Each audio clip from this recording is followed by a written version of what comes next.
what we have seen in the last couple of days? Well, not quite, because going by the historical data that we have and the modeling that we carried out, we were able to come up with those forecasts. Now, indeed, most of these locations where we said floods should be expected have started manifesting. Now, that is not our joy, because these forecasts that have been made over the years is to enable people to do the right thing.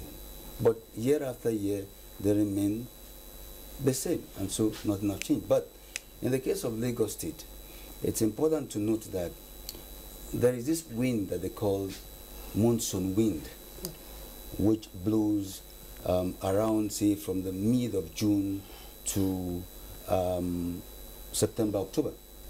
And these, of course, allows so much precipitation on the land. Now, coupled with the tidal surge, with the sea rise, then that, of course, would mean that you have so much water on the coastal land. Now, unfortunately, the few drainage systems, facilities that are there are blocked. Now, there is so much rapid urbanization along those areas, Lekki, Victoria Island, without sufficient drainage systems to check any excess flow of water in that area. Of course, if you look at that area, it's so low-lying that for any serious prevention to happen, say from the sea, for example, there should be some high walls, barriers along the coastal line there, which is having the case down, you know, the entire length of that area. Then, of course, you know that there is so much reclamation of land in that area, you know, where we should have had some wetlands, which is supposed to be a buffer for flood waters. Now, that not being the case now, of course, with this kind of increased precipitation and sea rise, it will definitely cause so much havoc, and that's exactly what we are seeing now. What have we not learnt, really, from what is happening? What have we not learnt? Now, what we are saying now is this, that if you, from reports that we gathered, we discover that the drainage facility there, the few that is there are blocked. One, two, it is not sufficient, and other, say, detention basin could have been constructed somewhere so that these excess water, this water would end up there, and when you have this kind of situation, it will allow for people to evacuate. But there is nowhere for this water to run to, and so you have this enormous flood. I'm wondering here, Mr. Beckley, just before we bring in Dr. Fodeke, do we have an idea of how many millimeters of rainfall Lagos has had, for instance, to cause the kind of havoc that we have seen over the last couple of days? Yeah, really, the average rainfall that we have annually, it's about over 1,000 billion cubic meter, and Lagos has its share. And from what we gathered, this rain was so torrential within that short period, and because facilities were not on ground to accommodate this, and that becomes the result of what we okay, Dr. Fodeke, I mean, let's again, we're using Lagos as the point for this conversation. We saw the video report earlier by a correspondent talking about Niger. We know that a number of other states are also impacted by the flooding. Well, some persons are already asking the question, because Mr. Beckley was talking about having some wind breakers or some barrier in the sea. The Eco-Atlantic City project, was said to be an answer to this. In the past, Victoria Land, that's Ahmadu Bello Way, usually where it was flooded. But here you have Eco-Atlantic City rising up, and still Victoria Land saw some swimmers and then some persons also canoeing. Kayaking. Yeah, you know, canoeing and kayaking in the waters. Exactly what is happening with regard to Lagos? Well, thank you for this opportunity to be able to to offer some solutions to what is actually happening. It has been repeatedly mentioned to us that climate change will result in extra rainfall in some areas, and that the sea is actually melting. I mean, the ice in the North Pole and the Antarctica, they're all melting and increasing the volume of water in the ocean. No matter how you want to deny it, the reality comes to people here. If you can deny climate change, we are seeing the impact. And the best thing to do is to prepare for it. Because look at our design systems, especially in the coastal states. I want to give a commendation to the governors who have actually been very proactive in this. When we look at the example of the Katrina in New York, within a few minutes, the flood water was drained back very quickly, because in the construction, in the cities, they are actually resiliently constructed. The storm water in Lagos, you have some various systems in Lagos State. Some of those systems need to be maintained, because it is garbage that blocks some of these things. Siltation also results. The spillways are not working. Some drainage system that you have in some other countries, they are so huge that a car can drive through the drainage system that you have. And it is very unfortunate that most of our roads too are affected. Yesterday I was coming from Nasarawa State. It took me 2 hours to pass through the Maraba end there. What was causing it? The road, a small portion of it that needs to have been designed. The cost of constructing drainage for roads is as expensive as the road itself. So one of the engineers told me that, look, they don't have time to think of drainage system. And so the roads don't last. And so flood results. And as such, the economy is impacted. So we need to go back to the design stage, as what the gentleman has actually said there. We need to go back to the drawing board, to what we do with our design system of our urban and rural centers. What do we have? What are the building codes? People build on the drainage basins there because he has a lot of money. He builds to block it, and when the flood comes, he does not respect anybody. It does not care wherever you come from. It will follow its own way and drain to the lower ground there. So there is a need to get the citizens aware of what they should do before, what they should do during the flood, and what they should do after the flood. This is what needs to be communicated in all the languages. And I'm very, very much impressed by what we see the NTA is doing, and all the media that are really working together with some of the agencies like NIMET, like the NOA too is there to be able to communicate timely information, to be able to ask people to know what to do, because if you don't know what to do before the disaster, it is too late. So our people need to be sensitized by making sure that we communicate information in the language that people know what to do, to let people know that you do not block the drains, that our garbage is it's like a waste that is being wasted, that should be translated into wealth, the garbage into gold, the trash into treasure, and the junk into jewels. These are the things that some countries have used their waste to generate electricity. Like in Sweden, they don't have enough waste to generate electricity, that they import waste from Norway. And that is, this waste that is causing us this problem can be put to beneficial use, and we don't have to block the drains. We have enough to do, and we have enough lessons. We don't have to wait every year with the loss of lives, destruction of properties. I'm just wondering, yes. Mr. Fodoke, sometimes when the comment is made about citizen responsibility in terms of environmental management, the point is noted. But at other times, when you look at in urban areas, silted drains, Abuja to an extent, is still lucky, but I'm sure that in the coming years, you're going to have flooding in some parts of the city itself. That's phase one.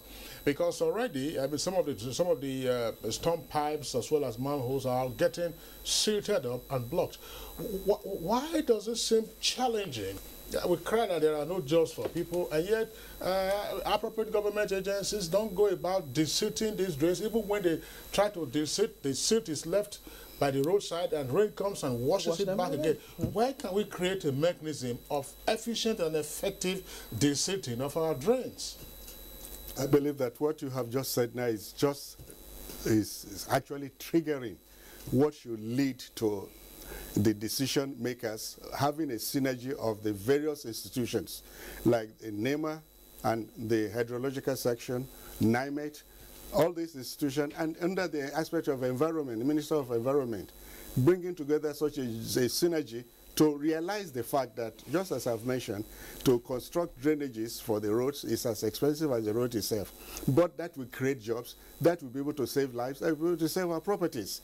So it is, I agree with you, sir, that that is the best thing to do, to let our decision makers know that when we take these actions, we save lives, we save properties, and we save the economy. There are some critical institutions, there are critical institutions now that the flooding will just make a mess of whatever we plan. The transport, the power sector, of the farming, all these things are just like a myriad concoction. A sort of cocktail of disaster that is waiting to happen, and we have the time right now to actually prepare before it happens, because it is too late when it happens. There's a need to have this institution come together in a sort of a synergy of a strategic plan in place to actually look at the gaps in what is on ground. As you have said in Abuja right now, we need to go back to the design. We need to go back to the master plan. If there needs to be done now, like in Lagos in Dodon Barracks, I remember in the days when the Supreme Military Council used to be there, they constructed a special drainage that can even take a car to move out. And that drainage system is maintained. And if we don't do this right now, we will just be like fools every time coming to land. But sometimes the consequences of this flood disaster is too late. That is when lives are lost. All right. One is too much. Okay, Dr. Fodike, also the DG Nigerian Hydrological Services Agency. I know different agencies as well as other experts are taking a look at what needs to be done. Earlier on, Dr. Fodike mentioned the issue of climate change as well as some other natural disasters. Issues coming on to actually affect water. Now, there are transboundary waters coming in to actually even pushing this issue of flood. What kind of advisory is the government or the people of Nigeria getting to actually take a look at some of these areas of outside waters coming in? River Benue, River Niger, as well as other areas of developing countries being at the receiving end of countries that are highly pollutant to some of these areas of climate change. What do we need to do as a matter of urgency? Well, it is true that we have some transboundary waters coming into the country. On average, that total about, say, over 80 billion cubic meters of water coming from the outside. And to that extent, we have stations installed at those places to monitor the inflow of these waters from outside. Indeed, in order to control and manage this water that is coming in, the federal government, of course, has constructed some strategic dams. You remember the Kainji, the Jeba. And that, to a large extent, will help control and manage the flow downstream. Of course, as you are all aware, on the Benue flank, we don't have that, enough dams. And locations have been identified where these dams can be constructed so that it will also help to check the flow from the Cameroons. Yes, effort has also been made by the government to ensure that there is some kind of synergy between the two governments, that of the Republic of Cameroon and Nigeria, to the extent that if they should or would want to release water from the Lagdo Dam, they would do well to inform the federal government of Nigeria so that the needful can be done. However, what would have helped the flow downstream from these transboundary water would be adequate channels. Now, these channels from the Niger and the Benue have been so heavily silted. Even the dams are also seriously silted. And to that extent, that has reduced the storage capacity of the channels and of the reservoirs. Yeah, we've had the Minister of Water Resources join us, Engineer Suleiman Adamu, join us on this program to talk about the new water master plan, including damming and then irrigation and so on and so forth. I was just wondering, Mr. Beckley, we're pressed for time now. Yeah. Have we seen the heaviest of the rainfall already, or we should still expect more? Well, you know, the second phase of the rainy season would last in October.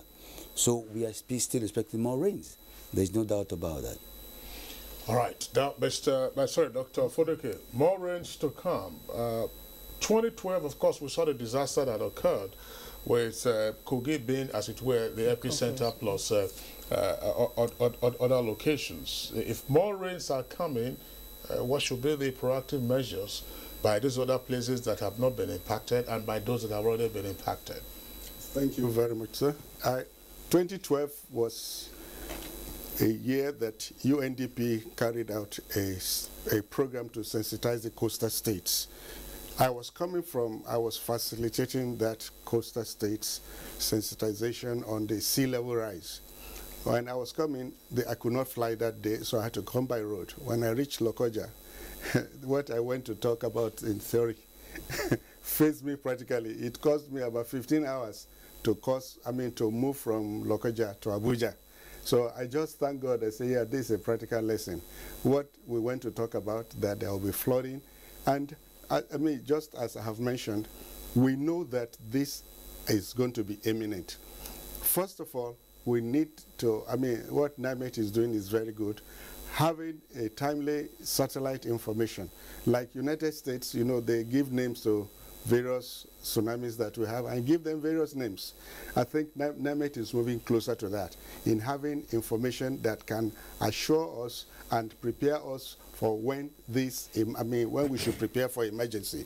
That is very important. Number two, Netherlands is a country that is under the sea level, and it is designed to manage the flood system. We need to get in touch with these international organizations. We also need to get in touch with the best practices in managing of this situation. FEMA in the United States handles this very well, because in such disasters, it takes a short time to be able to sensitize the people. Most importantly, people are not, they do not listen to warnings that are given to them, and it's very unfortunate. There must be a way to enforce some of the measures that have been put in place, sensitizing the community and ensuring that the drains are working, and that letting people know what to do in moving to high ground when the flood comes in. That's why I mentioned that there are a series of information that has been given to the NTA right now on what to do before, what to do during, and what to do after. And this information must be communicated using all the various means. And I'm really give commendation to the NTA and to the media and to the organizations of NGOs and the various ministries that should move out, because if there's anything that needs to be done right now, information, sensitization, and capacity building must be embarked on very quickly so as to save lives and properties. Okay. All right, well, that's the much that we can take for this discussion of the issue of flooding in some parts of the country. We saw the report from our correspondent on Niger, as well as, of course, the reports over the weekend in Lagos. We'd like to appreciate Dr. Victor Fodeke, who is climate change expert and DG of the Africa Clean Energy Summit. Dr. Fodeke, thank you for being with us this morning. Thank you very much. Our appreciation also to Mr. Moses Beckley, DG of the Nigerian Hydrological Services Agency. Mr. Beckley, thanks for being with us this morning. Thank you for having me. All right, now let's move on now very quickly to our companion segments. Blessing, we are taking sports. Yes.